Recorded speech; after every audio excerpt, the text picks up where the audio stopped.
মুক্তা বমি করতেছস, তোর কি হয়েছে? আসলে কিছু হয়নি। দেখ মুক্তা, আমার কাছে লুকাইস না, আমি তোর বড় বোন। বল কি হয়েছে? তুই এইভাবে বমি করতেছস, মাঝে মধ্যে তো দেখি তুই মাথা ঘুরে পড়ে যাস। এটা তো একমাত্র অন্য কিছু লক্ষণ বুঝায়। আসলে আব্বা, আমি যে কথাটা কিভাবে বলবো আমি নিজেও বুঝতে পারছি না। কি কথা বল।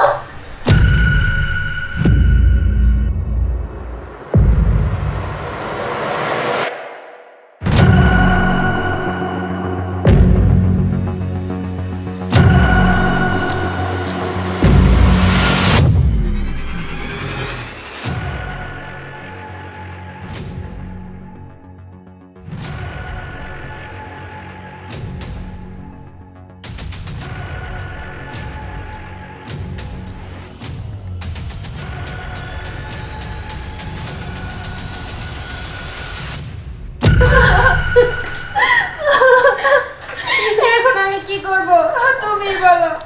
এই সমস্ত কথাবার্তা যদি মায়ের অর্জুন শুনে তাহলে আমার কি হবে? কি ব্যাপার? কি হচ্ছে দুই বোনের? কি হচ্ছে? কি হচ্ছে তুমি জানো না? তুমি বোঝো না? কেন কেন আমার ছোট বোনের এত বড় সর্বনাশ করলা? কেন দিনের পর দিন তুমি আমার বোনের সাথে এইসব করেছো? আজকে আজকে আমার বোনের মা হতে চলেছে। এর দায় কে নেবে? কে নেবে বলো? কেন আমার বোনের সর্বনাশ করলে? শুনো, যা আমার হয়েছে তাই বলতেছো, সেটা আমি নিই, আমি অন্যায় করছি। আমি তো এমনি করিনি। তুমি তো সবসময় আমারে বলতা যে আমার দোষ, আমার দোষ, আমার আমার কারণে তোমার বাচ্চা হয় না। কিন্তু এটা তো প্রমাণ পাইলা যে দোষটা তো আমার না, দোষটা তোমার। তুমি আমাকে মাফ করে দাও। তুমি যে সাজা দিবা আমি সেটি মেনে নিব। আমি যে সাজা দেব সেটাই তুমি মেনে নেবে? হ্যাঁ ঠিক আছে, আমার বোনের ক্ষতি তুমি যেভাবে করেছো ঠিক সেভাবে আমার বোনকে সয় সম্মানে তোমাকে বিয়ে করতে হবে। বোন, আমি তোর ভালোর জন্য এই ডিসিশনটা নিয়েছি।